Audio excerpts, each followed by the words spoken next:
ನಮಸ್ಕಾರ ವೀಕ್ಷಕರೇ, ವಿಚಾರ ವಿಮರ್ಶೆ ಕಾರ್ಯಕ್ರಮಕ್ಕೆ ನಿಮಗೆಲ್ಲ ಸ್ವಾಗತ. ಕಳೆದ ವಾರ ನಮ್ಮ ಕಾರ್ಯಕ್ರಮ ನೋಡಿ ನಿಮ್ಮ ಮೆಚ್ಚುಗೆ ವ್ಯಕ್ತಪಡಿಸಿದ್ದಕ್ಕೆ ನಮ್ಮ ತಂಡದ ವತಿಯಿಂದ ನಿಮಗೆಲ್ಲ ಅನಂತ ವಂದನೆಗಳು.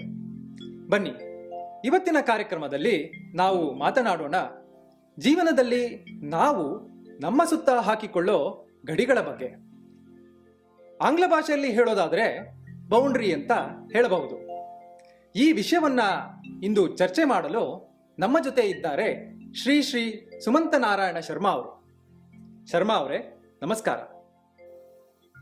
ಓ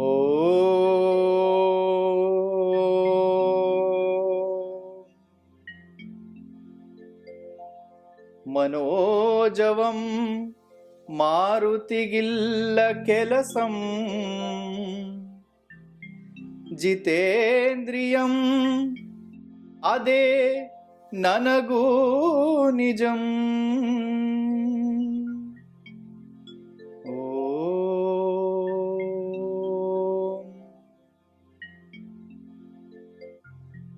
ನಮಸ್ಕಾರ. ನಮಸ್ಕಾರ.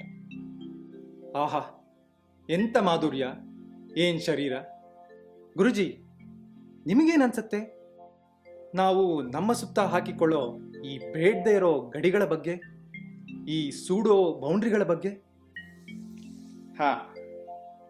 ಈ ಬೌಂಡ್ರಿಗಳ ಬಗ್ಗೆ ಹೇಳಬೇಕಾದ್ರೆ ಇದು ನಾವು ನಮ್ಮ ಸುತ್ತ ಹಾಕೊಳ್ಳೋ ಸರ್ಕಲ್ಗಳು ಅಥವಾ ಚೌಕ ಅಂತಾನೆ ಹೇಳ್ಬೋದು.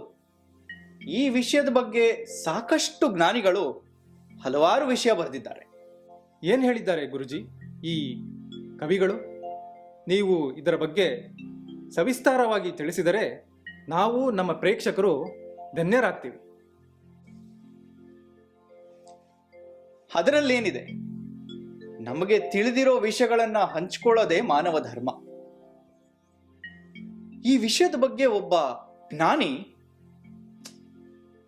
ಅವರ ಹೆಸರು ಇರ್ಲಿ ಬಿಡಿ, ಅವರ ಹೆಸರು ಹೇಳೋ ಯೋಗ್ಯತೆಯೂ ನಮಗಿಲ್ಲ, ಆದ್ರೆ ಎಷ್ಟು ಚೆನ್ನಾಗಿ ಬರೆದಿದ್ದಾರೆ ಗಮನಿಸಿ. ಜೀವನ ಟಾನಿಕ್ ಬಾಟ್ಲಿ, ಕುಡಿಯೋಕ್ ಮುಂಚೆ ಅಲ್ಲಾಡ್ಸು. ಹಾಗಾದ್ರೇನು ಗುರುಜಿ? ನೋಡಿ, ಮಧ್ಯದಲ್ಲಿ ತಡಿಬೇಡಿ, ಪೂರ್ತಿ ಕೇಳಿ. ಜೀವನ ಟಾನಿಕ್ ಬಾಟ್ಲಿ, ಕುಡಿಯೋಕ್ ಮುಂಚೆ ಅಲ್ಲಾಡ್ಸು. ಅಲ್ಲಿಗೆ ನಿಲ್ಸಿಲ್ಲ, ಚೆನ್ನಾಗಿ ಅಲ್ಲಾಡ್ಸು ಅಂತ ಹೇಳಿದ್ದಾರೆ. ಕೇಳಿಸ್ಕೊಳ್ಳಿ. ಜೀವನ ಟಾನಿಕ್ ಬಾಟ್ಲಿ, ಕುಡಿಯೋಕ್ ಮುಂಚೆ ಅಲ್ಲಾಡ್ಸು. ಈಗ ಅಲ್ಲಾಡ್ಸು ಅಲ್ಲಾಡ್ಸು ಅಲ್ಲಾಡ್ಸು ಅಲ್ಲಾಡ್ಸು 4 ಸಲ ಅಲ್ಲಾಡಿಸ್ಬೇಕು. ಅದ್ರ ಅರ್ಥ ಜೀವನ ಟಾನಿಕ್ ಬಾಟ್ಲ್ ಇದ್ದ ಹಾಗೆ. ಅದನ್ನ ಉಪಯೋಗಿಸಕ್ ಮುಂಚೆ ನೀವೇನ್ ಮಾಡ್ಬೇಕು? ಅಲ್ಲಾಡಿಸ್ಬೇಕು. ಖಂಡಿತ ನಿಜ, ಚೆನ್ನಾಗಿ ಅಲ್ಲಾಡಿಸ್ಬೇಕು. ನೋಡಿ, ಜ್ಞಾನ ಅನ್ನೋದು ನಿಮಗೆ ನಿಮ್ಮ ಪಂಚೇಂದ್ರಿಯಗಳಿಂದ ಸಿಗ್ತಾ ಹೋಗುತ್ತೆ. ಅದನ್ನ ನೀವು ಕರತಲ ಮೂಲಕ ಮಾಡ್ಕೋಬೇಕು. ಇದು ನಿಮ್ಮ ಅಂಗೇಂದ್ರಿಯಗಳಿಗೆ ತಲುಪಬೇಕಾದ್ರೆ ಏನ್ ಮಾಡ್ಬೇಕು? ಅಲ್ಲಾಡಿಸ್ಬೇಕು. ಹೇಗೆ?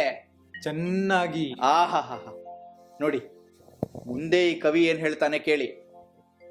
ಬಾಡಿನ ಹಿಂದ್ಕೆ ಮುಂದ್ಕೆ ಮ್ಯಾಲೆ ಕೆಳಗೆ ಅಲ್ಲಾಡ್ಸು. ಏನೋ?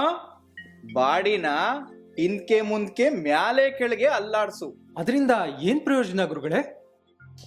ನೋಡಿ, ಈ ಜ್ಞಾನ ಅನ್ನೋದು ನಿಮ್ಮೊಳಗೆ ಸಂಪೂರ್ಣವಾಗಿ ಹೋಗ್ಬೇಕಾದ್ರೆ ಬಾಡಿನ ಅಲ್ಲಾಡಿಸ್ಬೇಕಾಗತ್ತೆ. ಈಗ ಭೂಮಿನ ಅಲ್ಲಾಡಿಸೋದು ನಾವು ದೇವರು ಅಂತ ಹೇಳ್ತೀವಿ. ಅದರ ಅರ್ಥ ಏನು? ಭೂಮಿಗೆ ಸಂಪೂರ್ಣವಾಗಿ ಇಂಪ್ಯಾಕ್ಟ್ ಆಗತ್ತೆ ಅಂತ. ನೋಡಿ, ನೀವಿಲ್ಲಿ ಫಿಸಿಕಲ್ ಅರ್ಥ ತಗೊಳ್ಬಾರ್ದು, ಫಿಲಾಸಫಿಕಲ್ ಆಗಿ ತಗೊಳ್ಳಿಪ್ಪ. ಅರ್ಥ ಮಾಡ್ಕೊಳ್ಳಿ ಅದನ್ನ ಸರಿಗೆ. ಈಗ ಮುಂದೆ ಕೇಳಿ. ನಾಳೆ ನಾವೇ ಇರೋದಿಲ್ಲ, ಬೇಕಾ ಮೀಟಿಂಗು. ಶಾಶ್ವತ ಯಾವುದೂ ಇಲ್ಲ, ಎಲ್ಲ ಶೇಕಿಂಗು. ಅದ್ಭುತ, ಆಹಾ ಅದ್ಭುತ. ಅದಕ್ಕೆ ಅದಕ್ಕೆ ಅಲ್ಲಾಡ್ಸ್ ಅಲ್ಲಾಡ್ಸ್ ಅಲ್ಲಾಡ್ಸ್ ಅಲ್ಲಾಡ್ಸ್ ಅಲ್ಲಾಡ್ಸ್ ಅಲ್ಲಾಡ್ಸ್ ಅಲ್ಲಾಡ್ಸು. ಸರಿಯಾಗಿ ಕಲ್ತ್ಬಿಟ್ಟಿದ್ದೀರಾ ನೋಡಿ ನೀವೀಗ. ಮುಂದಕ್ಕೆ ಹೇಳ್ತಾನೆ, ವಯಸ್ಸೊಂದು ಮಾಯಾಜಿಂಕೆ, ಹಿಡಿಯೋ ಮುಂಚೆ ಅಬ್ಬೇಸು. ಏನೋ? ಅಬ್ಬೇಸು. ಅಬ್ಬೇಸು. ಯಾಕೆ ಹೀಗಂತಾನೆ?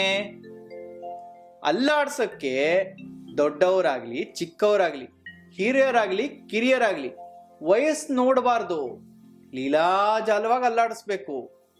ಯಾಕೆ ಅಂತೀರಾ? ಪರಮಾತ್ಮ ಎಲ್ಲರಿಗೂ ಅಲ್ಲಾಡಿಸೋ ಶಕ್ತಿ ಕೊಟ್ಟಿದ್ದಾನೆ, ಹಿಂದುಳಿಯೋ ಅಷ್ಟಿಲ್ಲ ಯಾರು. ಅದಕ್ಕೆ ಅಲ್ಲಾಡ್ಸ್ ಅಲ್ಲಾಡ್ಸ್ ಅಲ್ಲಾಡ್ಸ್ ಅಲ್ಲಾಡ್ಸ್ ಅಲ್ಲಾಡ್ಸ್ ಅಲ್ಲಾಡ್ಸ್ ಅಲ್ಲಾಡ್ಸು. ಆ ಆಹಾ, ಎಂತ ಭಾರಿ ವಿಷಯನ ಇಷ್ಟು ಸಲೀಸಾಗಿ ಹೇಳಿದ್ದಾನೆ. ಅಲ್ವೇ ಮತ್ತೆ ಮಹಾಜ್ಞಾನಿಗಳು ಮುಂದೇನ್ ಹೇಳ್ತಾರೆ ಕೇಳಿ. ಮಾರ್ನಿಂಗ್ ಆಗಂಗಿಲ್ಲ ಬರ್ತದ ಈವ್ನಿಂಗು. ಯಾಕೋ ನಿಮ್ಗೆ ಅರ್ಥ ಆಗ್ಲಿಲ್ಲ ಅನ್ಸುತ್ತೆ, ಬಿಡಿಸಿ ಹೇಳ್ತೀನಿ ರೀ. ನೋಡಿ, ಮಾರ್ನಿಂಗ್ ಆಗಂಗಿಲ್ಲ ಈವ್ನಿಂಗ್ ಬಂದ್ಬಿಡ್ತದೆ. ಮಾರ್ನಿಂಗ್ ಆಗಂಗಿಲ್ಲ ಬರ್ತದ ಈವ್ನಿಂಗು. ಶಾಶ್ವತ ಯಾವುದು ಇಲ್ಲ, ಎಲ್ಲ ಚೇಂಜಿಂಗು. ಆ ಕೇಳಿದ್ರಲ್ಲ ವೀಕ್ಷಕರೇ, ಇಲ್ಲಿ ನಾವು ಅಲ್ಲಾಡಿಸ್ತೀವಿ, ಇನ್ನು ನೀವು Right. ಹಾಕಿ